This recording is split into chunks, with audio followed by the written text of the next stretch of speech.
Hello friends, welcome to Score Plus. मेरा नाम है गणेश पवार, आपका मैथ्स एजुकेटर, और मैं इस वीडियो में आपके सामने लेके आया हूं the video solutions to part test 5। जैसे आपने पार्ट टेस्ट 4 में देखा बच्चों, पार्ट टेस्ट 5 और पार्ट टेस्ट 6 भी इन्हीं तीन चैप्टर्स के ऊपर बेस्ड है। Chapter number 10 vector algebra, chapter number 11 3D geometry और chapter number 13 probability. Right. Term 2 के एग्जाम्स के लिए ये पार्ट टेस्ट 5 है। तो चलिए शुरुआत करते हैं बच्चों सेक्शन ए 2 मार्क के सवाल के साथ। सबसे पहला सवाल इस पार्ट टेस्ट का ये रहा आपके स्क्रीन के सामने। An urn contains 4 white and 2 red balls. Find the probability distribution of the number of red balls if 3 balls are drawn at random. तो probability का सवाल है सबसे पहला सवाल। राइट। यहाँ पे हमें प्रोबेबिलिटी डिस्ट्रीब्यूशन टेबल बनाना है बच्चों। तो हमें ये देखना पड़ेगा कि सबसे पहले हमें ये देखना पड़ेगा कि हम किस चीज का प्रोबेबिलिटी डिस्ट्रीब्यूशन टेबल निकाल रहे हैं। तो हमें ये पता चल रहा है कि हम जो है नंबर ऑफ रेड बॉल्स इस चीज का टेबल बना रहे हैं, प्रोबेबिलिटी डिस्ट्रीब्यूशन टेबल बना रहे हैं। नंबर ऑफ रेड बॉल्स इस चीज का टेबल बना रहे हैं जब हमें पता है कि 3 बॉल्स निकाले जा रहे हैं। When 3 balls at random are being picked up, when 3 balls at random are being picked up, तब उनमें से कितने बॉल्स रेड बॉल्स हैं, ये इस चीज का हम प्रोबेबिलिटी डिस्ट्रीब्यूशन टेबल बना रहे हैं। सो फर्स्ट ऑफ ऑल हम उस रैंडम वेरिएबल को डिफाइन कर लेते हैं जिसको हम कैपिटल एक्स बोलते हैं। Let x equal to the number of red balls, right, the number of red balls that are drawn. Right. Context तो स्टोरी लाइन तो सबको क्वेश्चन में पता है, तो बस number of red balls drawn ऐसे लिख देते हैं, आउट ऑफ 3। राइट। अब अगर आप क्वेश्चन देखोगे बच्चों, तो उस बैग में, उस अर्न में 4 व्हाइट और 2 रेड बॉल्स हैं। ये क्लियर है कि कैपिटल एक्स की मैक्सिमम वैल्यू 2 ही आ सकती है, क्योंकि 3 रेड बॉल तो है ही नहीं। राइट। सो जो एक्स है वो कौन कौन से वैल्यूज ले सकता है। Right. Reading the question, right, we can say, reading the question,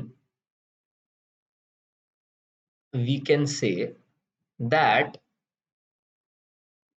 x can take, capital X can take values of 0, 1 and 2। इसका मतलब कैपिटल एक्स जो है, नंबर ऑफ रेड बॉल्स जो है वो 0 हो सकते हैं, 3 में से 0 रेड बॉल्स, 3 में से 1 रेड बॉल्स, या फिर 3 में से 2 रेड बॉल्स, 3 रेड बॉल्स नहीं हो सकते। राइट। तो अब इंडिविजुअल वैल्यूज को ढूंढने के लिए कोशिश करते हैं। तो सबसे पहले probability of x equal to 0। इसका मतलब 3 बॉल्स जो आप रैंडमली निकाल रहे हो, 4 व्हाइट और 2 रेड बॉल्स के अर्न में से, उसमें से एक भी बॉल जो है वो रेड नहीं होगी। क्लियरली क्लियरली तीनों बॉल्स जो हैं व्हाइट होंगे, क्लियरली तीनों बॉल्स जो हैं वो व्हाइट होंगे। So probability of W W W, that means white ball and white ball. और क्योंकि ये डिपेंडेंट इवेंट्स है, इसका प्रोबेबिलिटी कुछ इस तरीके से आएगा। सबसे पहले 6 बॉल्स हैं टोटल, उनमें से 4 बॉल्स जो हैं वो व्हाइट हैं, तो 4/6 is the probability of the first ball being white. उसके बाद एक बॉल कम हो जाने के बाद अब 4 नहीं 3 व्हाइट बॉल्स हैं, और total 5 balls, 3 white and 2 red. So out of a total of 5, 3 white balls हैं। सो 3 out of 5, 3/5 is the probability of the second ball being white, given that the first is white. और अब क्योंकि 2 white balls निकल गए हैं, तो 2 white balls बचे हैं, और टोटल 4 में से 2 व्हाइट बॉल्स बचे हुए हैं। तो 2/4 is the probability of the last ball being white as well. And therefore हमने p of x equal to 0 निकाल लिया है। p of x equal to 0 निकाल लिया है। इसको सिंप्लीफाई करना है बस। 3 2 6 है। राइट। 3 2 6 है, तो ये 6 और ये 6 ऐसे ही कैंसिल हो जाएगा, ये 4 और ये 4 भी कैंसिल हो जाएगा, और ये वैल्यू जो है आपको 1/5 मिल जाएगी। तो p of x equal to 0 is 1/5, और ये वैल्यू हम बच्चों निकाल चुके हैं। ठीक है।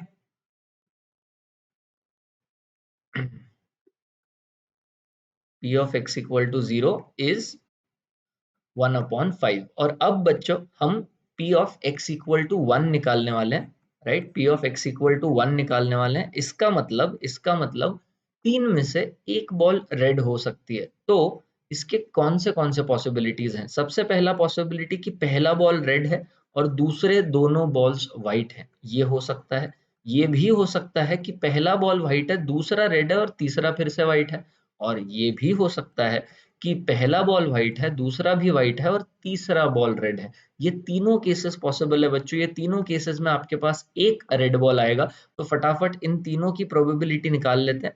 पहला जो है रेड व्हाइट रेड, पहला ball red, 2 out of 6, 2 out of 6, right, into into अब पहला बॉल अगर रेड है तो अब आपके पास जो है 4 व्हाइट और एक रेड बचा, क्योंकि एक रेड बॉल आपने निकाल लिया।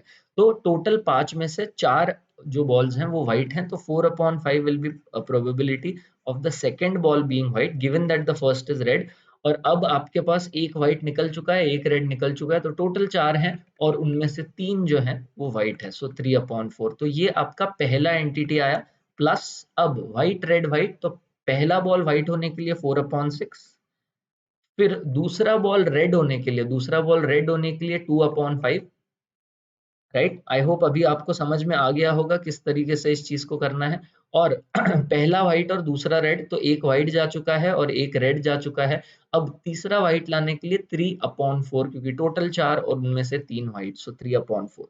इसी तरीके से तीसरा वाला केस भी निकाल लेते हैं बच्चों, जब पहले दोनों व्हाइट है और तीसरा वाला बॉल रेड है। सो 4/6 is for the first one, right. फिर एक व्हाइट निकल गया है तो 3 व्हाइट बचे हैं, 3 आउट ऑफ 5, राइट। एंड आखिरी में रेड बॉल के लिए 2/4 आएगा, 2/4 आएगा। तो अब इन तीनों को एड अप करके p of x equal to 1 भी निकाल लेते हैं। p of x equal to 1 hence is equal to, p of x equal to 1 hence is equal to, इसको अगर सिंप्लीफाई करेंगे बच्चों, इसको अगर सिंप्लीफाई करेंगे तो फिर से 2 3 6, 6 6 कैंसिल, 4 4 कैंसिल, 1/5 आ रहा है पहला टर्म, ठीक है, 1/5 आ रहा है पहला टर्म। प्लस अब दूसरे टर्म की बात करते हैं, यहाँ पे 2 into 3 वापस से 6 है, 4 4 कैंसिल, फिर से 1/5 आ रहा है, फिर से 1/5 आ रहा है। तो 1/5 प्लस 1/5, तीसरे टर्म की बात करते हैं, 3 2 6, फिर से 4 4 कैंसिल, फिर से 1/5 बचेगा, ठीक है। सो यहाँ पे ये टोटल आया 3/5, ये टोटल आया 3/5। So now we can say that p of x equal to 1 is equal to 3/5, p of x equal to 0 was 1/5। But अब मजेदार बात ये है कि हमें p of x equal to 2 निकालने की जरूरत नहीं है उस मैकेनिज्म से जिस मैकेनिज्म से हमने अभी तक p of x equal to 0 और p of x equal to 1 निकाले हैं, राइट। क्यों? क्योंकि हम ये जानते हैं बच्चों कि total probability, sum of all the probabilities is 1, और वो हम हमारे एडवांटेज के लिए यूज करेंगे। Now since sum of all probabilities is 1, या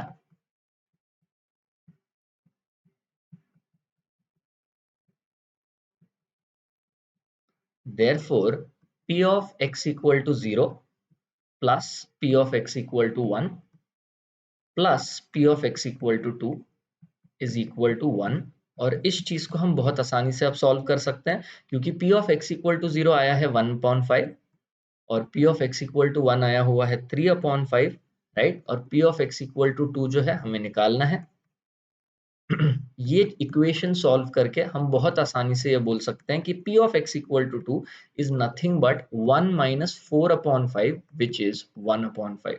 तो p of x equal to 2 का भी वैल्यू आ गया है और हम बहुत इजीली जो है अब निकाल सकते हैं probability distribution table, right. Probability distribution table निकाल सकते हैं,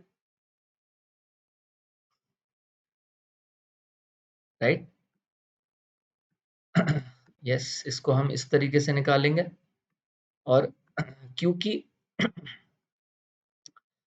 क्योंकि 3 ही एंट्रीज पॉसिबल हैं for the values of x, सो यहाँ पे x आएगा जो कि 0 1 या 2, यही 3 वैल्यूज ले सकता है।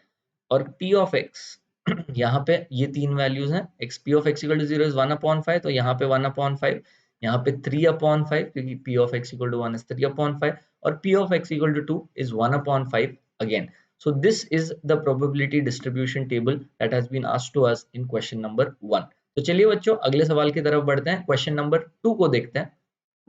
क्वेश्चन नंबर 2 को देखते हैं। क्वेश्चन नंबर 2 में हमें दिया हुआ है a bar cross b bar is equal to a bar cross c bar. ये वेक्टर क्वेश्चन है, b bar and c bar are not equal, a bar is not equal to 0, और हमें ये प्रूव करना है that b bar is equal to c bar plus t times a bar, where t is some scalar, t is some scalar, ठीक है। तो अब given given A bar cross b bar is equal to A bar cross c bar. अब अगर हम ये देखें कि पूछा क्या गया है, B bar is equal to C bar plus T A bar, right. तो रफ में मैं इस चीज को थोड़ा सा मॉडिफाई करने की कोशिश करूंगा, b bar minus C bar is equal to t times A bar, क्योंकि बी बार और सी बार प्रॉपर वेक्टर्स हैं विदाउट एनी स्केलर, तो उनको एक साइड लाके क्या मैं इसको कुछ इस तरीके से सोच सकता हूँ कि ये सी बी बार है, राइट। सोच के देखिए, कोई भी अगर हमारे पास वेक्टर होता है p q bar, capital P capital Q bar, तो हम बोलते हैं कि फाइनल पॉइंट का position vector minus initial point का पोजीशन वेक्टर। तो यहाँ पे फाइनल पॉइंट का position vector small b bar minus initial point का position vector small c bar, तो c b bar capital C capital B bar ये vector हो सकता है। और अगर टी एक स्केलर है, जैसे लैम्डा हम लेते हैं, तो टी टाइम्स ए बार, तो इससे हमें ये समहाउ पता चलता है कि हमें ये प्रूव करना है कि सी बी बार ये वेक्टर ए बार इस वेक्टर से पैरेलल है। तो ये आइडिया को एज एन इंस्पिरेशन लेते हैं, ये आइडिया को एज एन इंस्पिरेशन लेते हैं कि सी बी बार और स्मॉल ए बार ये दो वेक्टर्स को हमें पैरेलल प्रूव करना है। तो क्या ये हो सकता है using this equation that is given to us? तो चलिए देखते हैं। गिवन दिस, तो देयरफॉर हम अगर यू नो हमने अभी देखा बी बार माइनस सी बार, तो इसको इस तरफ लेके देखते हैं, राइट। सो क्या हम इस इक्वेशन को कुछ ऐसे लिख सकते हैं, ए bar cross b bar minus of A bar cross c bar equal to zero, और जीरो वेक्टर फॉर्म में जीरो बार होता है, राइट। तो यहाँ पे क्या हम ए बार को कॉमन लेके क्रॉस प्रोडक्ट का जो है डिस्ट्रीब्यूटिव प्रॉपर्टी यूज कर सकते हैं, और क्या इसको इस तरीके से लिख सकते हैं? ध्यान से देखिए बच्चों, ए बार कॉमन है दोनों में, और ए bar cross b bar minus A bar cross c bar है, तो ए बार कॉमन ले लिया, ए bar cross b bar minus सी बार। और अब बी बार माइनस सी बार को, जैसे हमने अब भी रफ में बात किया था, बी बार माइनस सी बार को अब हम इस तरीके से लिख सकते हैं as c b bar, as the vector c b bar, right. तो यहां से हमें ये पता चलता है, अगर हमें सी बी बार नहीं भी लिखना तो भी हम एटलीस्ट ये बोल सकते हैं यहाँ पे कि ए बार और बी बार माइनस सी बार ये जो दो वेक्टर्स हैं ये जो दो वेक्टर्स हैं, they are collinear to each other, they are इधर पैरेलल टू ईच अदर और they are anti parallel to each other, right. अब ऐसा क्यों? क्योंकि उन दोनों वेक्टर्स का, इन दोनों वेक्टर्स के क्रॉस प्रोडक्ट जो है जीरो है। मतलब अगर मैं क्रॉस प्रोडक्ट फॉर्मूला लगाऊं तो मॉड ए bar into mod B bar minus सी बार साइन थीटा आएगा। तो इन दिस केस क्योंकि बी बार और सी बार इक्वल नहीं है, बी बार माइनस सी बार जीरो नहीं है, तो ये वेक्टर जो है ये जीरो नहीं है ना, तो उसका मैग्नीट्यूड भी जीरो नहीं होगा। सिमिलरली ए वेक्टर भी जीरो नहीं है, तो उसका मैग्नीट्यूड जीरो नहीं होगा। इसका मतलब साइन थीटा जीरो है, और अगर साइन थीटा जीरो है बच्चों, तो थीटा या तो जीरो हो सकता है या तो 180 हो सकता है। मतलब वो दोनों वेक्टर्स पैरेलल हो सकते हैं, तब थीटा जीरो, और या तो वो दो वेक्टर्स जो हैं एंटी पैरेलल हो सकते हैं, थीटा 180। दोनों ही केस में उनको कोलिनियर कहा जाता है। And if two vectors are collinear, yes, and if two vectors are collinear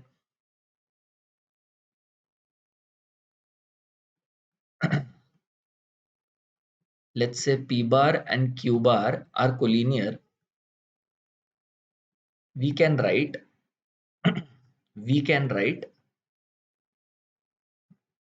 p bar is equal to lambda q bar। इसका मतलब one vector is the scalar multiple of another vector। So using that logic, hence we can write, hence here we can write, यहाँ पे हम इस तरीके से इसको लिख सकते हैं अभी, राइट, दैट ए बार और बी बार माइनस सी बार ये दो वेक्टर्स पी बार और क्यू बार का रोल निभा रहे हैं।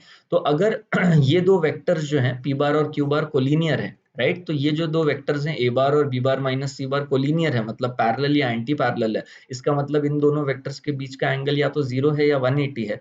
तब हम उन दो वेक्टर्स को इस फॉर्मेट में लिख सकते हैं, one vector is lambda times another vector, right. तो यहाँ पे या तो हम p बार की जगह a बार लिख सकते हैं, और b बार माइनस c बार लिख सकते हैं q बार की जगह, या फिर हम उल्टा कर सकते हैं। अगर हम ध्यान से देखें जो चीज हमें प्रूव करनी है, तो a बार के साथ जो है स्केलर चिपका हुआ है, तो ये q बार की जगह a बार आना चाहिए और p बार की जगह b bar minus c bar आना चाहिए।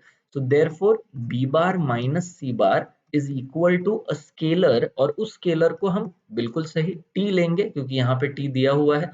सो is equal to t times A bar, दूसरा वेक्टर ए बार है, राइट। अब इसको देखते हैं कैसे सिंप्लीफाई किया जा सकता है। देयरफॉर यहाँ पे जैसे आप देख पा रहे हो, बस ये माइनस सी को राइट में लेना है।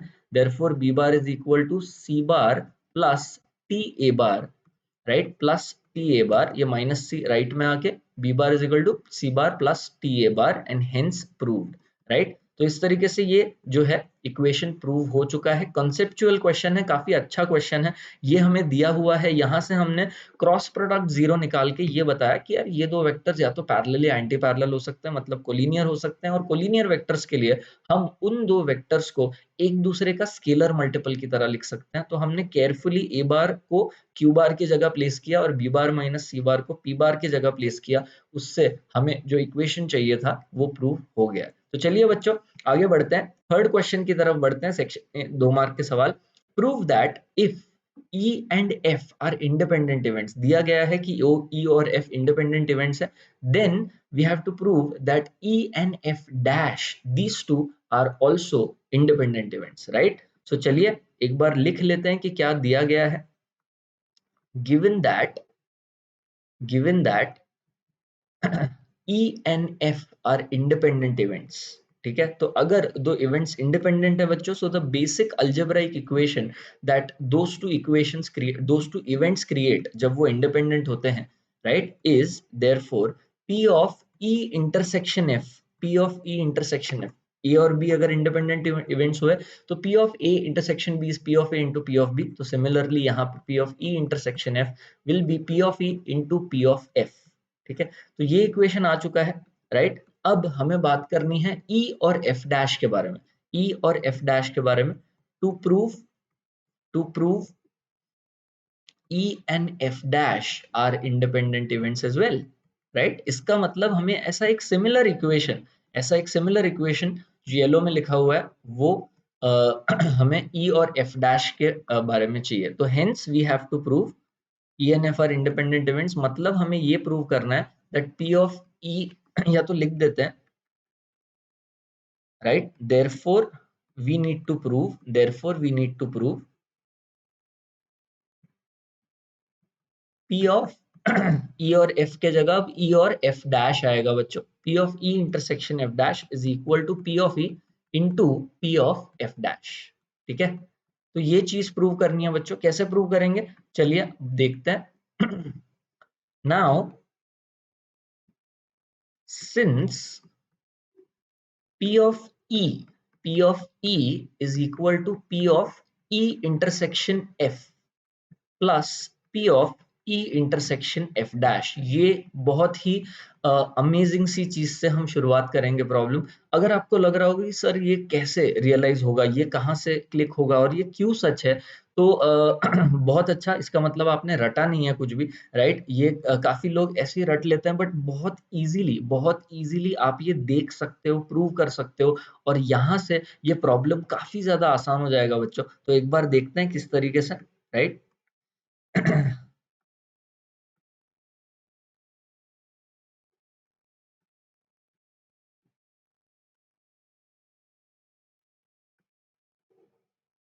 राइट। अब अब अगर मान लो ये दो हैं इवेंट्स आपके पास E और F, ठीक है, ये है E और ये है F।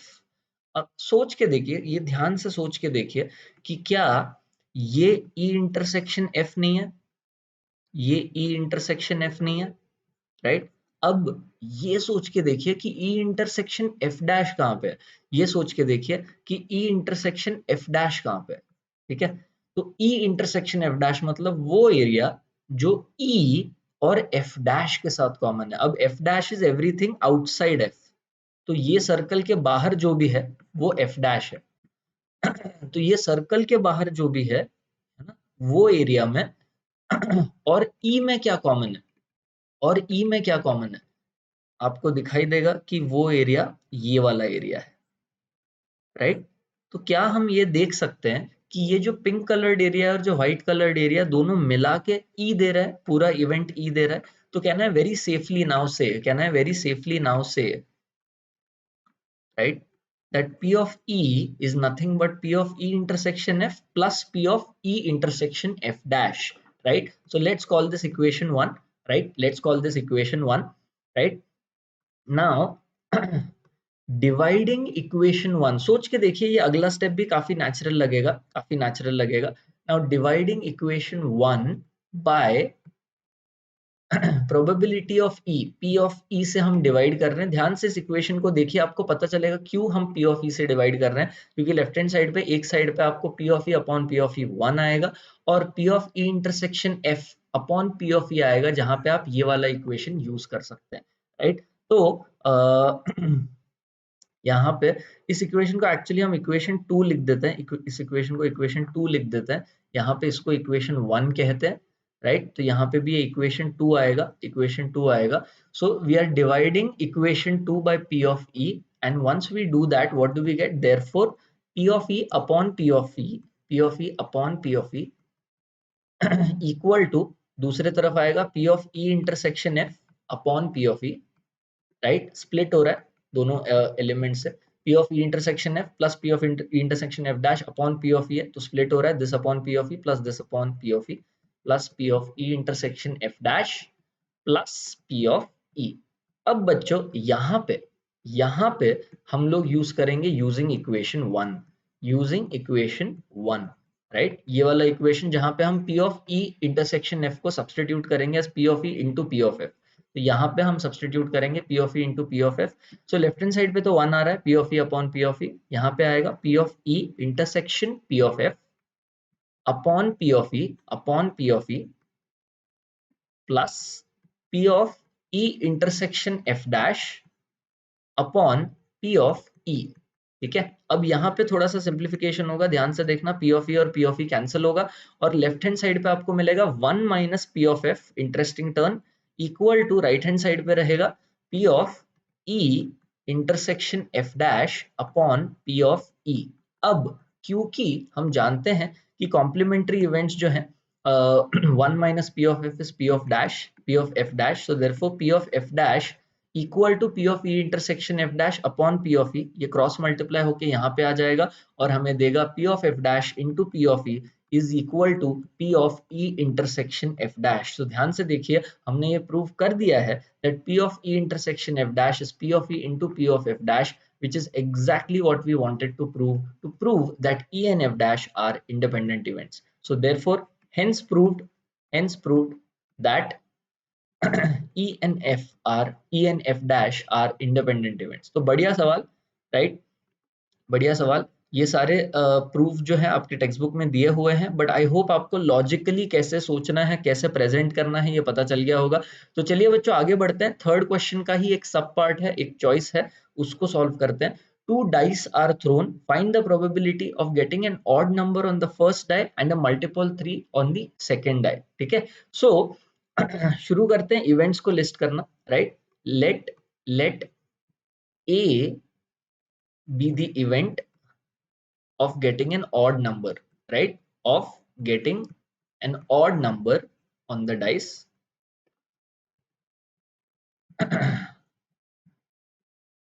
right? And B be the other event of getting a multiple of 3. ठीक है, of getting a multiple of 3. अब क्या हम ये पहले ही लिख सकते हैं that P of A, मतलब एक ऑड नंबर लाने की प्रोबेबिलिटी क्या है? एक डाइस में 3 ऑड और 3 इवन नंबर्स होते हैं बच्चों. 1 3 5 जो है ऑड नंबर्स हैं, 2 4 6 इवन नंबर्स हैं. सो 3/6 P of A का प्रोबेबिलिटी आएगा हाफ. अब similarly also P of B probability of getting a multiple of 3 अगर हम डाइस के नंबर्स की बात करें तो 3 और 6 ये दो नंबर्स मल्टीपल ऑफ 3 है. Out of 6 we have 2 numbers which satisfy this, so 1/3 is the probability for event B. अब हमें जो पूछा गया है बच्चों वो क्या है? Find the probability of getting an odd number on the first dice, so P of A intersection B. अब ये दोनों इवेंट्स बच्चों बहुत ही इंडिपेंडेंट है, तो क्योंकि इंडिपेंडेंट है हम ये लिख सकते हैं, राइट? यहाँ पे ऐसे लिख सकते हैं, since A and B are independent events, right? Since A and B are independent events, right? हम ये लिख सकते हैं कि P of A intersection B is equal to P of A into P of B. Therefore, P of A intersection B, right? जो हमें पूछा गया है is nothing but half into 1/3, half into 1/3, and hence the correct answer to this question is 1/6। तो yes बच्चों, ये section A के सवाल थे, 2 मार्क के सवाल थे। चलिए अब शुरू करते हैं सेक्शन बी के सवाल, जिसमें हम देखने वाले हैं 3 मार्क्स के सवाल। ये रहा first question of section B, fourth question of the paper. Find the distance between the planes 2x minus y plus 2z equal to 5 and 5x minus 2.5y plus 5z equal to 20। तो बच्चों, जब इस type का question हम देखते हैं distance between planes, तो वो दो प्लेन्स जो हैं जनरली पैरेलल प्लेन्स होते हैं, और पैरेलल प्लेन्स के बीच का डिस्टेंस ढूंढने का फॉर्मूला हमारे पास है। तो पहले, सबसे पहले उस फॉर्मूला को, उस स्ट्रक्चर को लिख लेते हैं, right. since we know that distance between two parallel planes,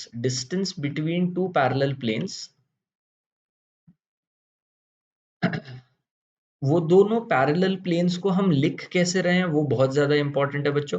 since we know that distance between two parallel planes ax plus by plus cz equal to d1 and ax plus by plus cz equal to d2। ध्यान से देखिए बच्चों, जब भी दो planes parallel होते हैं, दोनों ही पैरेलल प्लेन्स के नॉर्मल वेक्टर्स जो हैं एक दूसरे से पैरेलल हैं, तो उसके जो एक्स वाई और जेड के कोएफिशिएंट्स है, जो नॉर्मल वेक्टर बनाते हैं, वो जो है एग्जैक्टली सेम होने चाहिए। पहली बात तो आई अंडरस्टैंड कि अगर यहाँ पे 2a 2b और 2c हुआ तो भी जो है दोनों प्लेन्स पैरेलल हैं, पर ये फॉर्मूला अप्लाई करने के लिए जो इसके बाद हम लिखने वाले हैं, ये जो है x के कोएफिशिएंट्स a, b और c, x का कोएफिशिएंट a, y का कोएफिशिएंट b, c, z का कोएफिशिएंट c, दोनों इक्वेशंस में एग्जैक्टली इक्वल होना चाहिए, जो फिलहाल इन दोनों इक्वेशंस में नहीं है, राइट। तो एक बार देख लेते हैं फॉर्मूला क्या है।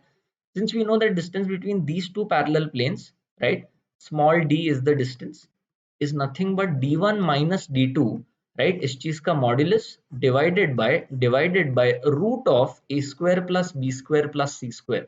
तो ये फॉर्मूला हमें पता है बच्चों। सो अब क्योंकि ये दोनों प्लेन्स उस फॉर्मेट में नहीं है, thus we need to convert the equations, right, we need to convert the equations। therefore plane one के इक्वेशन को हम वैसा ही छोड़ते हैं, क्योंकि उसके नंबर्स बहुत अच्छे हैं। अगर आप देखोगे तो 2x minus y, right, plus 2z equal to 5, right. Plane two जो है उसमें काफी काम किया जा सकता है। प्लेन टू उसका equation 5x minus 2.5y, right, वो 2.5 से ही एक हिंट मिल जाता है बच्चों कि अगर मुझे x का कोएफिशिएंट, y का कोएफिशिएंट और z का कोएफिशिएंट सेम बनाना है, तो अगर यहाँ पे मुझे माइनस y दिख रहा है तो मुझे यहाँ पे भी माइनस y चाहिए, और वो माइनस y लाने के लिए आपको सिर्फ और सिर्फ 2.5 से डिवाइड करना है, दोनों साइड्स को, और वो स्प्लिट भी हो जाएगा इस तरीके से। और इससे आपको ये क्लियरली दिख जाएगा बच्चों कि जो दूसरा प्लेन है, अब उसको आप लिख सकते हो as 5/2.5 which is 2x, 2.5/2.5 which is 1, तो यहाँ सिंपली माइनस y आ जाएगा, और 5/2.5 is 2, so plus 2z equal to 20/2.5 which is 8। तो ये दो इक्वेशंस आ गए बच्चों, और एग्जैक्टली उसी फॉर्मेट में जिसमें आपको चाहिए। दोनों इक्वेशंस के नॉर्मल वेक्टर्स के जो कंपोनेंट्स हैं बिल्कुल सेम है। 2x minus y plus 2z is 5, 2x minus y plus 2z is 8। और अब आप फॉर्मूला लगा सकते हो, therefore shortest distance, not shortest distance actually, distance between the two parallel planes, right, distance between parallel planes is equal to d1 minus d2। अब वो formula सही से लगाना है बस बच्चों। d1 minus d2 दोनों के जो कांस्टेंट्स हैं उनके बीच का डिफरेंस, मॉड एनीवेज लिया जाने वाला है, so it is not going to matter.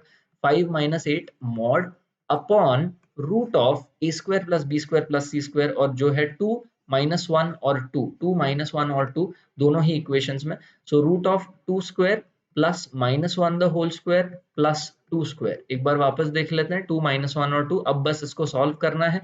Mod of -3 3 आएगा, डिनोमिनेटर में आएगा बच्चों 4 + 1 5, 5 + 4 9, √9 is 3 and hence distance between the two parallel planes is 1 unit, right.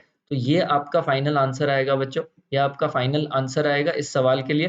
तो चलिए बच्चों आगे बढ़ते हैं नेक्स्ट क्वेश्चन की तरफ, क्वेश्चन नंबर 5, जहां पे हमें ये दिया गया है that 3 vectors a bar, b bar and c bar satisfy the condition a bar plus b bar plus c bar is equal to 0 bar.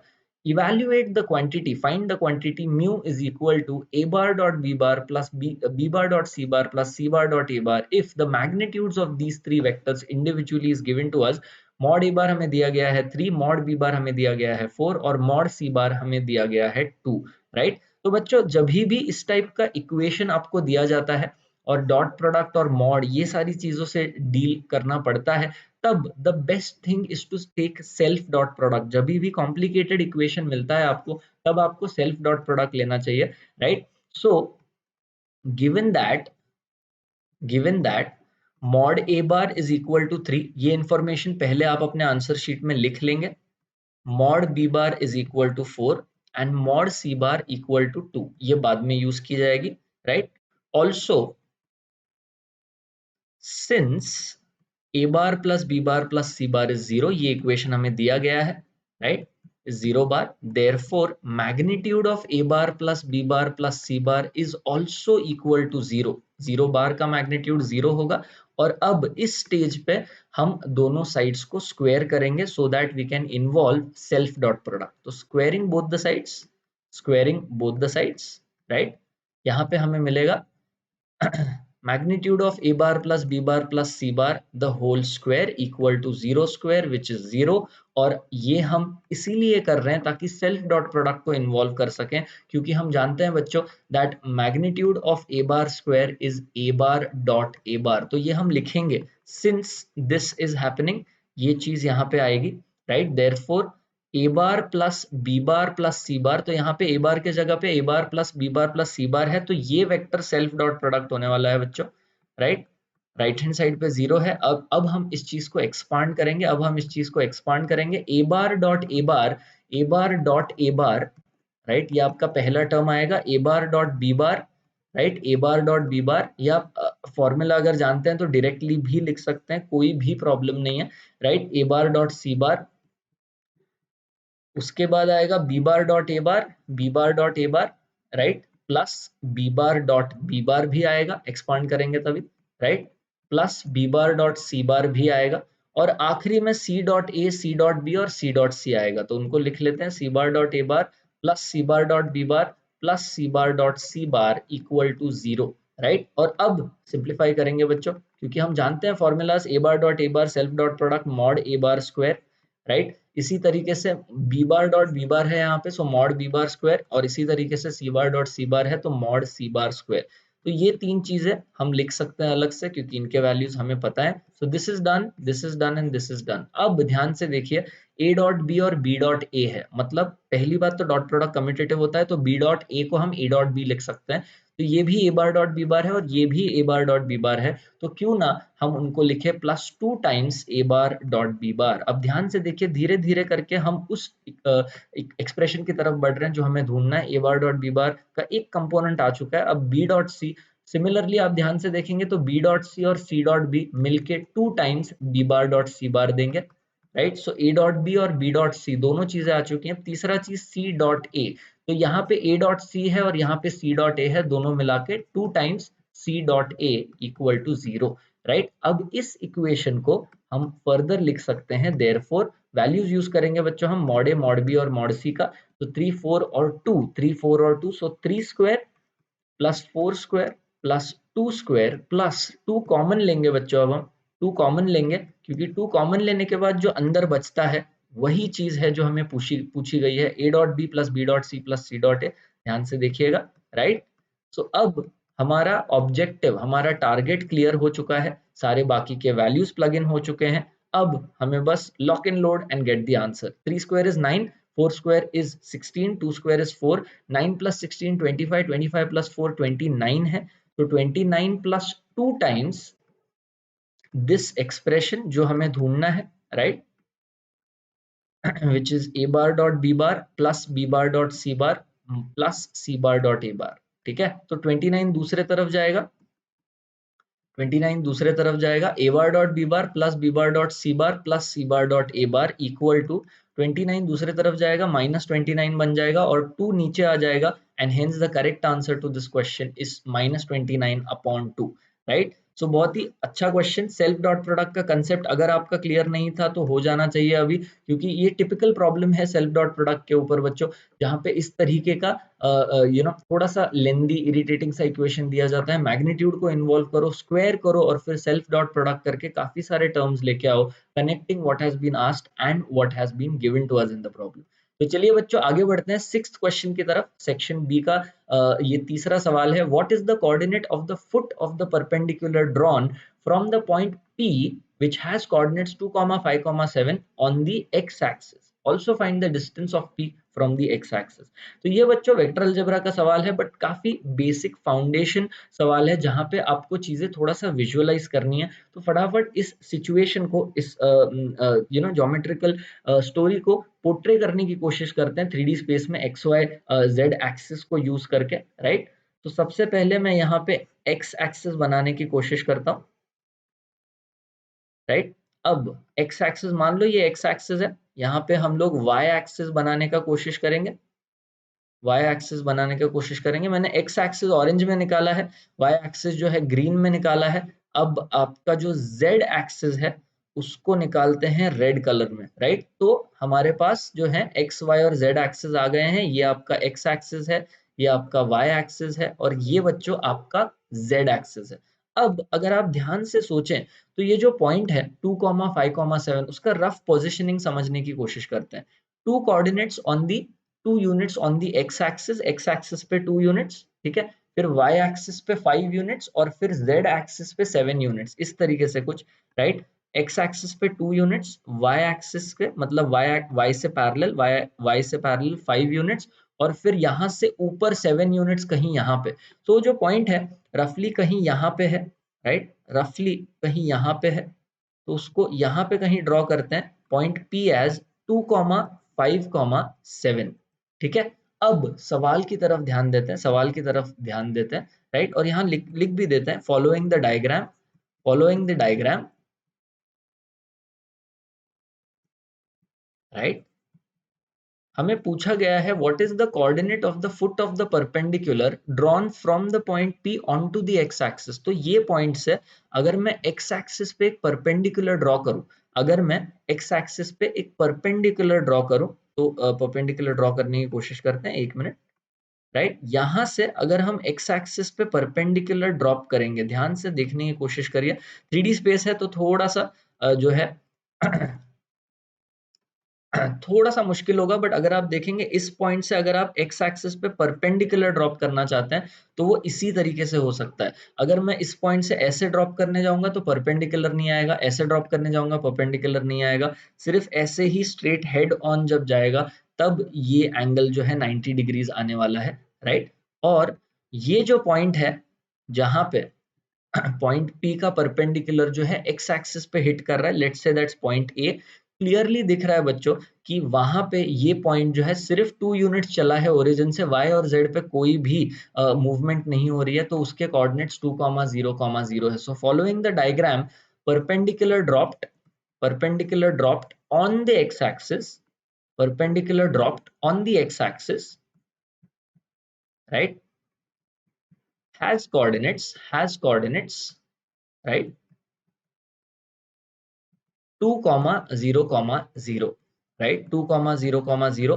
अब दूसरे सवाल की तरफ ध्यान देते हैं बच्चों, दूसरे सवाल की तरफ ध्यान देते हैं, also find the distance of P from the x axis. तो बेसिकली AP पूछा गया है। Now AP has been asked to us distance of P from the x axis, distance of P from the x axis is equal to AP। और अगर आप ध्यान से notice करें बच्चों तो ये भी एक राइट एंगल ट्राइंगल है और AP का जो वैल्यू है ये वैल्यू जो कि 5 है और ये वैल्यू जो कि 7 है उसको यूज करके पाइथागोरस थ्योरम से बहुत इजीली निकाला जा सकता है as root of 5 square plus 7 square and this value is nothing but root 74, right. So root 74 आएगा distance of P from the x axis, ये जो डिस्टेंस है दैट इज रूट 74 और पहला वाला पार्ट का आंसर है 2,0,0। तो चलिए बच्चों आगे बढ़ते हैं। Next question is the 7th question जहां पे हमें पूछा गया है find the area of the triangle having the points A B and C. और तीनों पॉइंट्स के कोऑर्डिनेट्स दिए गए हैं, तीनों पॉइंट्स के कोऑर्डिनेट्स दिए गए हैं। तो एक रफ डायग्राम बना लेते हैं, एक रफ डायग्राम बना लेते हैं।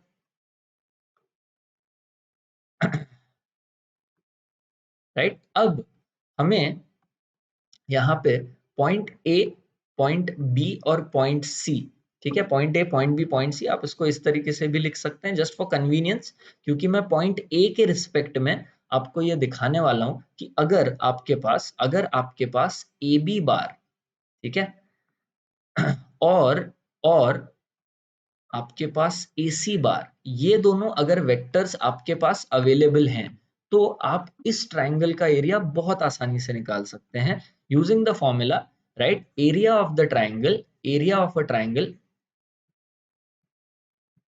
Is equal to area of the triangle इसको ऐसे लिख सकते हैं, area of the triangle ABC is equal to half times magnitude of AB bar cross AC bar, right. A B bar cross A C bar.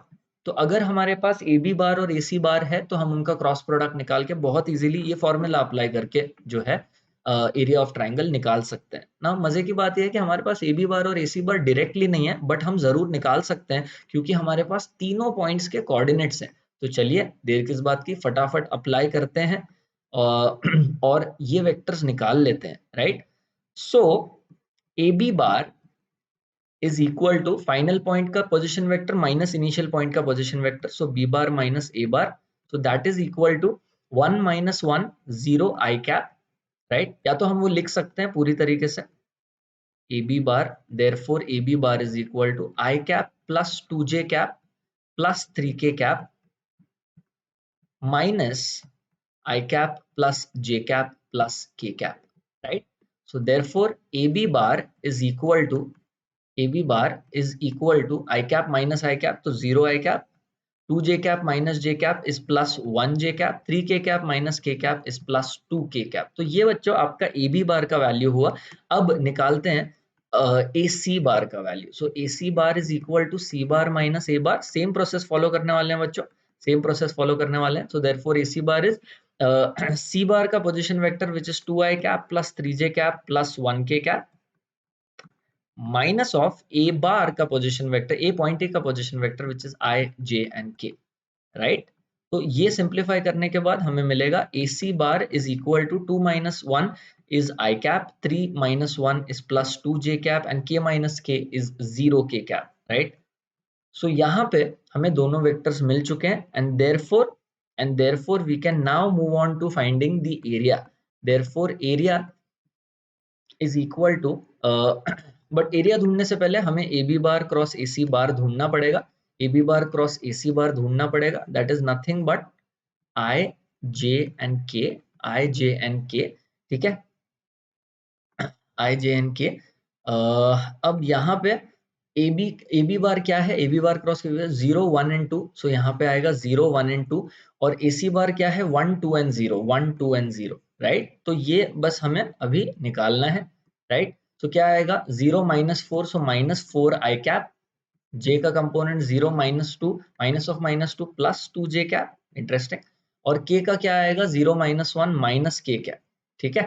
तो ये आपका ए B bar cross A C बार आ चुका है बच्चों। और अब therefore area of the triangle, therefore area of the triangle, right, is equal to half times magnitude of this, so which is root of minus 4 the whole square plus 2 square plus minus 1 the whole square, which will come out to be as 16 plus 4 21 root 21 upon 2 root 21 upon 2 square units आएगा बच्चों। तो काफी बढ़िया, काफी बढ़िया, ये आपका final answer है, राइट। आई होप समझ में आ गया होगा बच्चों। सिंपल फॉर्मूला है, डायग्राम निकालो तो काफी सारी चीजें बहुत ज्यादा क्लियर हो जाती हैं। तो चलिए बच्चों आगे बढ़ते हैं। 7th क्वेश्चन का ही दूसरा पार्ट है, उसको सॉल्व करते हैं। स्मॉल ए बार वेक्टर दिया गया है as 2i cap plus 2j cap plus 3k cap, small b bar दिया गया है as -1i cap plus 2j cap plus k cap, and c bar is given to us as 3i cap plus j cap are such that a bar plus lambda b bar is perpendicular to c bar। तो हमें दो ऐसे vectors दिए गए हैं जो एक दूसरे से परपेंडिकुलर हैं, बस हमें अलजेब्राइक सिंप्लीफिकेशन करना है, राइट। सो फर्स्टली क्या हम A bar plus lambda B bar लिख सकते हैं, ए bar plus lambda B bar find out कर सकते हैं। ए bar plus lambda B bar is equal to, A bar है 2i plus 2j plus 3k, right, तो वो हम लिखेंगे this is a bar plus lambda times B bar which is -1 2 and 1, so minus i cap plus 2j cap plus k cap, right. और इस चीज को simplify करके हम ये लिख सकते हैं कि A bar plus lambda B bar is equal to 2i और माइनस लैम्डा आई, ठीक है, तो हम लिख सकते हैं 2 माइनस लैम्डा आई कैप, ठीक है, 2 जे कैप और 2 लैम्डा जे कैप, तो हम इसको लिख सकते हैं 2 प्लस 2 लैम्डा जे कैप। ध्यान से देखिए यहाँ मिस्टेक नहीं होना चाहिए बच्चों, 2 जे कैप और 2 लैम्डा जे कैप, तो 2 प्लस 2 लैम्डा जे कैप, और फाइनली 3 के cap plus lambda K cap, तो 3 plus lambda K cap, 3 plus lambda K cap. तो ये आपका ए बार प्लस बी बार है बच्चों, and c bar is given to us as 3i cap plus j cap, ठीक है। Now since these two vectors are perpendicular, now since a bar plus lambda b bar and c bar are perpendicular vectors to each other, therefore a bar plus lambda b bar dot C bar is equal to 0, क्योंकि अगर बच्चों दो vectors जो हैं perpendicular होते हैं तो उनका डॉट प्रोडक्ट हमेशा 0 होता है, तो इन दो वेक्टर्स का डॉट प्रोडक्ट 0 होगा और ये फंडा हम यहाँ पे अप्लाई करेंगे। So A bar plus lambda B bar dot C bar is equal to 0, therefore A bar plus lambda B bar, ये जो वेक्टर है वो है 2 minus lambda, right, 2 minus lambda I cap plus 2 plus 2 lambda J cap, right, plus 3 plus lambda K cap, ठीक है। ये although लिखने की जरूरत नहीं है, अंडरस्टूड है, ये हम पहले ही लिख चुके हैं, बट ठीक है, हम क्योंकि अगले पेज पे लिख रहे हैं, ये मैंने यहाँ पे लिख दिया। सी बार है 3i प्लस जे cap, so 3i bar plus जे cap plus 0 k cap, right.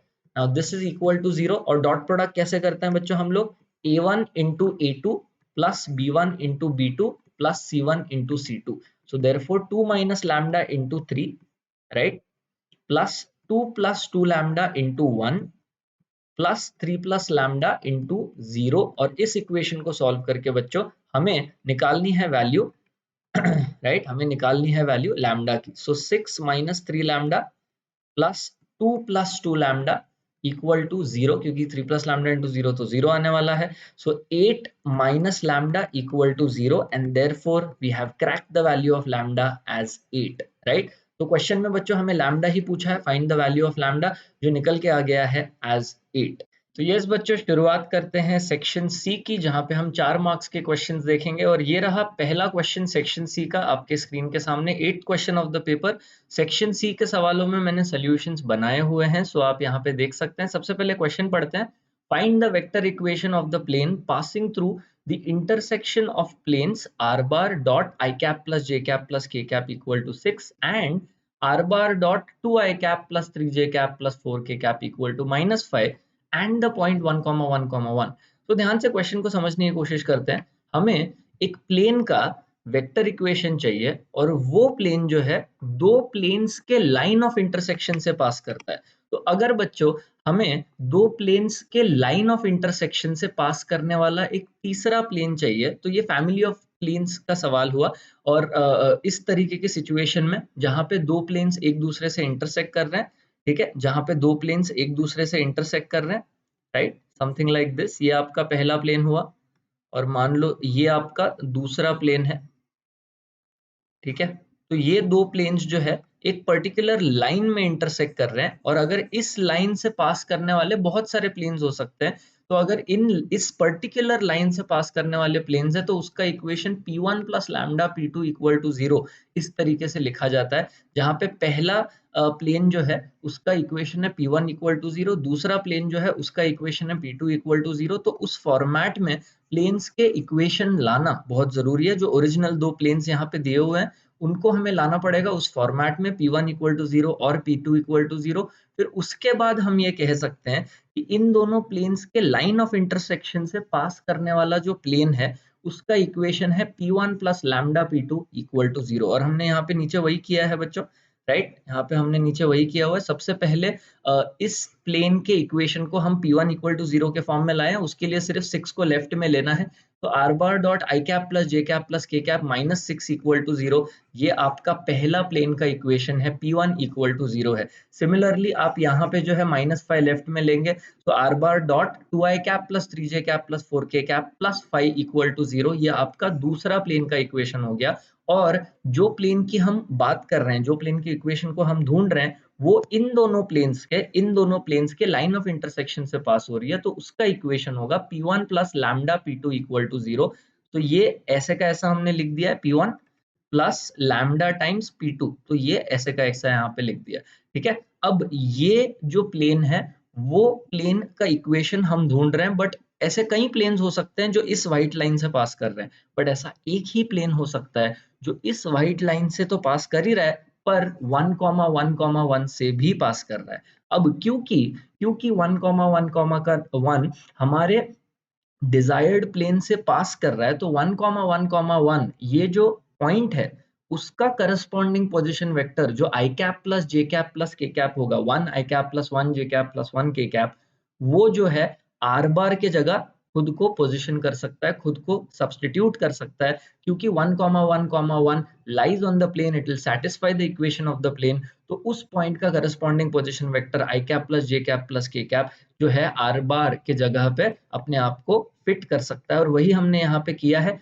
क्योंकि 1,1,1 is a point lying on the plane, I cap plus j cap plus k cap will satisfy the equation of the plane. So I cap plus j cap plus k cap dot I cap plus j cap plus k cap dot product कैसे करते हैं बच्चों, a1 a2 plus b1 b2 plus c1 c2, so 1 into 1 plus 1 into 1 plus 1 into 1, so 1 plus 1 plus 1 3 minus 6, so 3 minus 6 minus 3 आएगा यहाँ पे। Yes, अब वही point 1,1,1 यहाँ पे भी सेटिस्फाई करेगा, सो 1 into 2 plus 1 into 3 plus 1 into 4, सो 2 plus 3 plus 4 प्लस 5 जो यहाँ पे बचा हुआ है, लैम्डा बाहर है, इक्वल टू 0। ये सॉल्व करके बच्चों हमें लैम्डा की वैल्यू आती है 3/14। बट क्वेश्चन खत्म नहीं हुआ है, क्योंकि हमें प्लेन का वेक्टर इक्वेशन चाहिए, लैम्डा की वैल्यू नहीं। तो उस लैम्डा की वैल्यू को यहाँ पे रीप्लग करके हम प्लेन का इक्वेशन लाएंगे। So R bar dot I cap plus J cap plus के कैप -6 जो यहाँ पे लिखा हुआ है वैसे का वैसा ही, प्लस लैम्डा की वैल्यू जो हमें 3/14 मिली है, तो plus 3/14 into the other plane P2, right. So जो यहाँ पे है R bar dot 2i cap plus 3j cap plus 4k cap plus 5।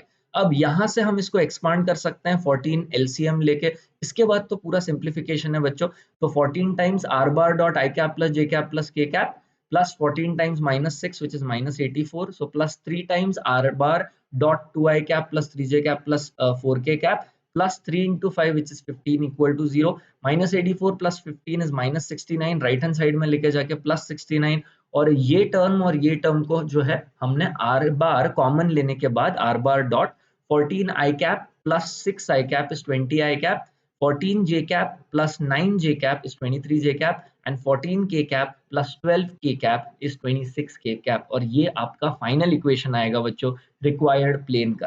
तो चलिए आगे बढ़ते हैं 9th क्वेश्चन की तरफ, जहां पे हमें पूछा गया है find the equation of the line through the point -1, 3, -2 and perpendicular to two lines जिनका कार्टेशियन इक्वेशन हमें दिया गया है।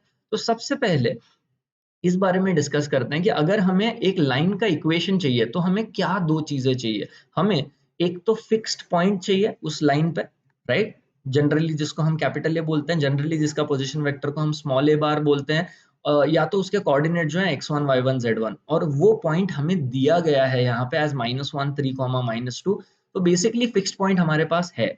दूसरी चीज जो हमें चाहिए वो है डायरेक्शन वेक्टर और फिक्स पॉइंट। ये दो चीजें अगर हमारे पास हैं तो हम लाइन का इक्वेशन बहुत आसानी से बना सकते हैं, that is r bar is equal to A bar plus lambda B bar, या फिर x minus x1 upon b1 equal to y minus y1 upon b2 equal to z minus z1 upon b3। ये Cartesian form है जहाँ पे x1 y1 z1 जो है वो fix point है which is the same as a bar, right, और b1 b2 b3 are components of the direction vector b bar. अब ये सोचिए बच्चों, एक चीज हमारे पास है और एक चीज नहीं है, बी बार नहीं है, ए बार है, ठीक है। तो अब हम वो बी बार कैसे निकालेंगे, राइट। अब थोड़ा सा क्वेश्चन को वापस पढ़ते हैं। B bar is a vector in the direction of the line. अब हमारे पास दो ऐसे लाइंस के इक्वेशंस हैं जो, ये दोनों लाइंस जो हैं बच्चों हमारे ओरिजिनल लाइन से परपेंडिकुलर है। Find the equation of the line passing through this point and this line, the our line is perpendicular to these two lines, right. तो ये जो दो लाइंस हैं उनको हमने यहाँ पे एक रेड लाइन और ब्लू लाइन की तरह बनाया हुआ है, और ये दोनों लाइंस जो हैं इस व्हाइट लाइन से परपेंडिकुलर है, राइट। तो अब हम इस स्टेज पे ये चीज सोचते हैं कि अगर अगर हमारे पास कोई भी रैंडम दो वेक्टर्स हैं, ठीक है, ए बार और बी बार, इस केस में पी बार और क्यू बार, अगर आप देखोगे तो ये ब्लू लाइन जो है, राइट, मान लो ये आपका ब्लू लाइन का इक्वेशन है, मान लो ये वो लाइन है, तो उसका डायरेक्शन वेक्टर इज पी बार। तो ये 1 2 और 3 जो है वो डायरेक्शन वेक्टर देगा, 1 आई कैप प्लस 2 जे कैप प्लस 3 के कैप, तो मान लो वो पी बार है। और -3 आई कैप प्लस 2 जे कैप प्लस 5 के कैप, ये जो है ये रेड लाइन का डायरेक्शन वेक्टर है विच इज क्यू बार। तो अगर हमारे पास अगर हमारे पास ऐसे दो वेक्टर्स हैं, राइट, और इन दो वेक्टर्स का यदि मैं क्रॉस प्रोडक्ट करता हूं तो वो क्रॉस प्रोडक्ट उन दोनों वेक्टर्स से परपेंडिकुलर आएगा। सोच के देखिए, अगर ये पी बार इस लाइन का डायरेक्शन वेक्टर है और ये क्यू बार इस लाइन का डायरेक्शन वेक्टर है, तो मैं अगर पी बार क्रॉस क्यू बार करूं तो वो क्रॉस प्रोडक्ट क्या हमें एक ऐसा वेक्टर नहीं देगा जो पी बार और क्यू बार दोनों से परपेंडिकुलर है। तो अगर पी बार क्रॉस क्यू बार एक ऐसा वेक्टर है जो पी बार और क्यू बार दोनों से परपेंडिकुलर है, तो क्या वो वेक्टर पी बार क्रॉस क्यू बार, वो वेक्टर ये व्हाइट लाइन जो लाइन हम चाह रहे हैं उससे पैरेलल नहीं है, क्योंकि वो व्हाइट लाइन इन दोनों से परपेंडिकुलर है। वही तो हमें डेटा दिया हुआ है क्वेश्चन में, राइट। सो बेसिकली अगर हम इन दोनों लाइंस के जो डायरेक्शन वेक्टर्स हैं उन दोनों का क्रॉस प्रोडक्ट करें तो हमें डायरेक्शन वेक्टर हमारे व्हाइट लाइन का मिल जाएगा। और वही चीज यहाँ पे हमने लिखी है, referring to the diagram, since the given two lines, the red line and the blue line, are perpendicular to the white line, जिसका इक्वेशन हमें चाहिए, whose equation we need to find, direction vector of that white line b bar is cross product of p bar and q bar। तो वही हमने p bar को लिया हुआ है as 1 2 3 एंड q bar को लिया हुआ है -3 2 5। उन दोनों का क्रॉस प्रोडक्ट किया है हमने ताकि हमें b bar मिल जाए, जो कि है direction vector of the white line जिसकी इक्वेशन हम ढूंढ रहे हैं। तो यार अब हमारे पास 4 -14 और 8 ये डायरेक्शन वेक्टर के कंपोनेंट्स आ गए। फिक्स पॉइंट -1 3 -2 है जो यहाँ पे दिया हुआ है। तो अब हम सीधा कार्टेशियन इक्वेशन लगाएंगे, x minus x1 upon b1 equal to y minus y1 upon b2 equal to z minus z1 upon b3। और x1 y1 z1 की जगह फिक्स पॉइंट और b1 b2 b3 की जगह b बार डायरेक्शन वेक्टर के components, simplify करके हमें ये मिलेगा as equation of the line, right. यहाँ पे हमने 4 -14 और 8 को सिंप्लीफाई भी किया है, राइट। 4 -14 और 8 को सिंप्लीफाई भी किया है। यहाँ पे जो है -7 आएगा, -7 आएगा, right. x plus 1 upon 2 y -3 upon -14, right. यहाँ पे जो है z प्लस 2 अपॉन 4, तो ये y -3 है, यस, ये y -3 अपॉन -7, राइट। तो ये थोड़ा सा मिस्टेक देख लीजिएगा, नोट्स में करेक्ट कर लीजिएगा, नोट्स में ओरिजिनल वैल्यूज ही होंगे। So y -3 upon -7, this is the final answer to this question. अभी 9th क्वेश्चन का दूसरे पार्ट पे चलते हैं बच्चों, जो और पार्ट है। यहाँ पे हमें पूछा गया है find the equation of the plane passing through the point 1, -3, -2 and perpendicular to two planes, right, जिनका इक्वेशन दिया है। तो पिछले क्वेश्चन में जो इसी क्वेश्चन का और पार्ट था, वहां पे हमें एक लाइन से दो परपेंडिकुलर होने वाले दो दूसरे लाइंस दिए हुए थे, यस, एक लाइन से परपेंडिकुलर होने वाले दो दूसरे लाइंस दिए थे। तो इन दो दूसरे लाइंस के जो डायरेक्शन वेक्टर्स हैं जो इन लाइन से ही पैरेलल होते हैं, उनका क्रॉस प्रोडक्ट करके हमें एक ऐसा वेक्टर मिला जो इन दोनों लाइन से परपेंडिकुलर है, मतलब एक ऐसा वेक्टर मिला जो इस व्हाइट लाइन से पैरेलल है, मतलब उस व्हाइट लाइन का डायरेक्शन वेक्टर मिल गया। अब कुछ सिमिलर थॉट प्रोसेस हमें इस क्वेश्चन में भी लगाना है, तो एक बार समझ लेते हैं, राइट। हमारा जो प्लेन है, जो जिसका हमें इक्वेशन ढूंढना है, मान लीजिए वो ये ग्रीन कलर का प्लेन है, ठीक है, और इसका नॉर्मल वेक्टर है n बार, ठीक है। अगर ये ग्रीन कलर का प्लेन जिसका इक्वेशन हमें ढूंढना है वो मान लो परपेंडिकुलर है इस प्लेन से, ठीक है, x plus 2y plus 2z is equal to 5, मान लीजिए ये वो येलो प्लेन है, ठीक है, जिसका नॉर्मल वेक्टर n1 बार है। और ये याद रखिएगा कि n1 बार हमें पता है क्योंकि this is 1x 2y and 2z, so 1 i cap plus 2 j cap plus 2 k cap, ये वेक्टर जो है ये नॉर्मल वेक्टर है फॉर दिस प्लेन, राइट। अब अगर ये येलो प्लेन और ग्रीन प्लेन एक दूसरे से परपेंडिकुलर है, तो क्या हम ये कह सकते हैं कि इन दोनों प्लेन्स के नॉर्मल वेक्टर्स भी एक दूसरे से परपेंडिकुलर है, राइट? क्योंकि नॉर्मल तो ये प्लेन से परपेंडिकुलर होगा और ये प्लेन से ये नॉर्मल परपेंडिकुलर होगा। तो अगर ये दोनों नॉर्मल्स अगर ये दोनों प्लेन्स एक दूसरे से परपेंडिकुलर है, तो ये दिख रहा है कि ये दोनों नॉर्मल्स भी एक दूसरे से परपेंडिकुलर होंगे, राइट? तो हमें अभी ये पता है कि ये जो प्लेन है इसका नॉर्मल वेक्टर है 1 i cap plus 2j cap plus 2k cap, और ये जो प्लेन है इसका नॉर्मल वेक्टर है 3i cap plus 3j cap plus 2k cap, और ये दोनों वेक्टर्स, ये दोनों नॉर्मल वेक्टर्स जो है परपेंडिकुलर हैं n बार से। तो अगर हमें n बार चाहिए, अब क्योंकि हमें n1 बार और n2 बार दो ऐसे वेक्टर्स पता है जो n बार से परपेंडिकुलर है, तो हम बहुत इजीली n1 बार क्रॉस n2 बार कर सकते हैं और ये कह सकते हैं कि n1 बार क्रॉस n2 बार करने से हमें एक ऐसा वेक्टर मिलेगा जो n बार के डायरेक्शन में है, तो हम उसको सीधा n बार बोल सकते हैं, क्योंकि जब हम नॉर्मल वेक्टर या डायरेक्शन वेक्टर की बात कर रहे हैं तब हमें स्केलर मल्टीपल से कोई दिक्कत नहीं होती है। अगर मैं कहूं आपसे कि यार I cap plus 4j cap plus 5k cap एक डायरेक्शन वेक्टर है, तो मैं 10i cap plus 40j cap plus 50k cap भी कह सकता हूं कि डायरेक्शन वेक्टर है, क्योंकि 1 4 और 5 को अगर मैं 10 से मल्टीप्लाई करूं तो 10 40 और 50 मिलेगा, वो स्केलर मल्टीपल्स हैं, राइट? सो बस उस डायरेक्शन में जाने के लिए n1 बार क्रॉस n2 बार दोनों नॉर्मल वेक्टर्स हमें पता है, उनका क्रॉस प्रोडक्ट करना है, हमने यहाँ पे उनका क्रॉस प्रोडक्ट किया है और हमें हमारे रिक्वायर्ड प्लेन का नॉर्मल वेक्टर मिल चुका है। अब अगर हमारे पास रिक्वायर्ड प्लेन का नॉर्मल वेक्टर है और फिक्स पॉइंट है और हमें बस इक्वेशन पूछा है, ऐसा स्पेसिफाई नहीं किया है कि वेक्टर इक्वेशन चाहिए या फिर कार्टेशियन इक्वेशन चाहिए, तो आप सीधा simpler of the two Cartesian equation को ले लो, a times x minus x1 plus b times y minus y1 plus c times z minus z1 is 0। ये इक्वेशन ऑफ प्लेन है बच्चों, जहाँ पे x1 y1 और z1 फिक्स्ड पॉइंट है, right? Fixed point है उस प्लेन पे लाई करने वाला। सो जो 1 -3 और -2 दिया हुआ है, 1 -3 और -2, और ए बी सी जो है कंपोनेंट्स है नॉर्मल वेक्टर के, तो -2 4 एंड -3 जो हमने यहाँ प्लग इन किए हैं। Simplify solve and get the answer 4y plus 12 -3z -6। Yes, simplify करने के बाद फाइनल आंसर आपको यहाँ पे दिख जाएगा, 2x - 4y plus 3z equal to 8। Yes, तो चलिए बच्चों आगे बढ़ते हैं 10th क्वेश्चन की तरफ। आखिरी सवाल पार्ट टेस्ट 5 का, third question of section C. ये केस बेस्ड डेटाबेस सवाल है, प्रोबेबिलिटी का सवाल है। क्वेश्चन पढ़ते हैं पहले। Of the students in a college, it is known that 60% reside in hostel। अब यहाँ पे नीचे जहाँ पे मैं दिख रहा हूँ बच्चों आपको वीडियो में, उसके पीछे शायद कुछ कंटेंट नहीं दिख रहा होगा, बट चिंता मत करिए, मैं उस कंटेंट को बोल के भी बताऊंगा, right? Of the students in a college, it is known that 60% reside in the hostel, right? And 40% are day scholars which do not reside in the hostel। तो बेसिकली 60% बच्चे मतलब 60/100, 0.6 is the probability of a student staying in the hostel। तो पहले तो यार events define करना बहुत जरूरी है। So let H be the event of a student residing in hostel and DS be the event of a student being a day scholar। So probability of a randomly picked student staying in a hostel is 60/100.6 and probability of a day scholar is 40% है, तो 40/100 is 0.4। इतना basic data हमने लिख लिया है। उसके बाद हमें ये पूछा गया है, बोला गया है previous year results report that 30% of all students who reside in the hostel attain A grade. मतलब जो बच्चे हॉस्टल में रहते हैं उनमें से 30% बच्चे ए ग्रेड लाते हैं। अब क्योंकि ए ग्रेड वाली बात आ गई है तो वहां पे और एक इवेंट डिफाइन करना पड़ेगा, let A be the event of attaining A grade. अगर एक बच्चे को ए ग्रेड मिलता है तो उसका इवेंट ए है।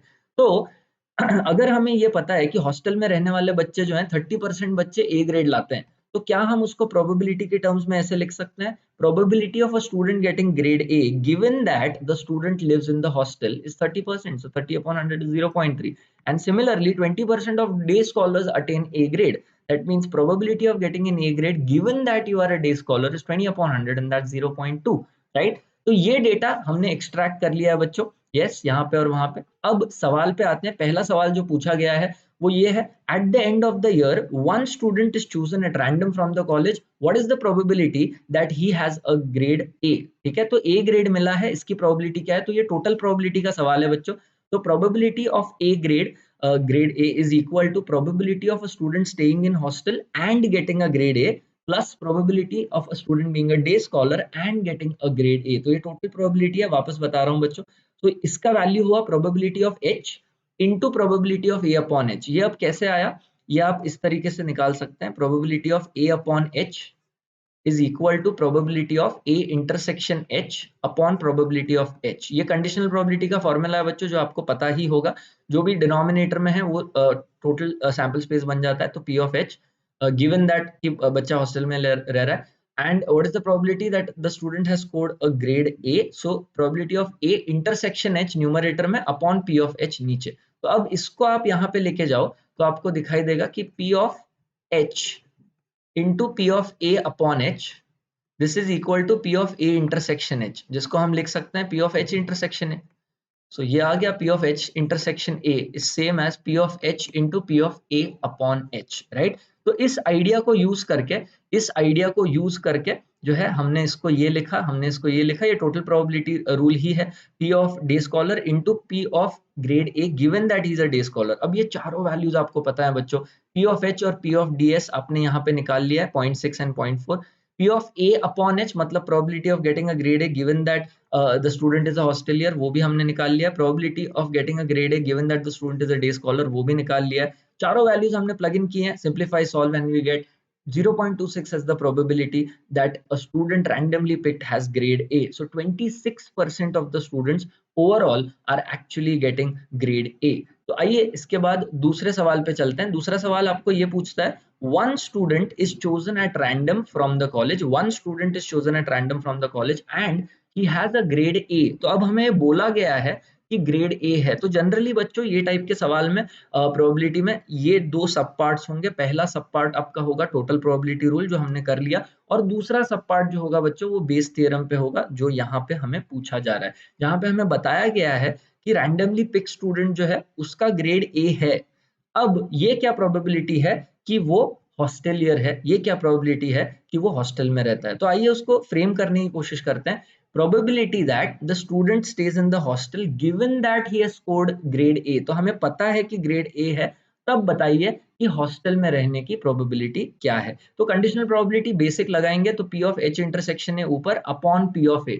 अब ध्यान रखिएगा कि ये P of A जो है हम लास्ट क्वेश्चन में ऑलरेडी निकाल चुके हैं, total probability of a student getting a grade A। तो 0.26 जो है वो डिनोमिनेटर में ऐसे का ऐसा आ गया, न्यूमरेटर में H intersection A, probability of H intersection A जो यहाँ पे कंपोनेंट था, जिसको सिंप्लीफाई करके हमने निकाल लिया एज 0.6 into 0.3 विच इज 0.18। और बेस थ्योरम में यही होता है बच्चों कि ये जो भी सब पार्ट्स हैं उनमें से एक उठाया जाता है और टोटल प्रोबेबिलिटी जो है डिनोमिनेटर में होता है, और यहाँ पे एक जो है वो 0.18 है। Probability of H intersection A माने probability of a student staying in hostel and getting grade A is 0.6 into 0.3 which is 0.18 upon 0.26। Simplify करके आंसर आ रहा है 9/13। इसका मतलब अगर आपको पता है कि स्टूडेंट का ग्रेड A है, so the chances of the student being a hostelier is 9/13 which is a high probability, right? So this is how, इस तरीके से आप इन सवालों को सॉल्व करोगे प्रोबेबिलिटी के बच्चों।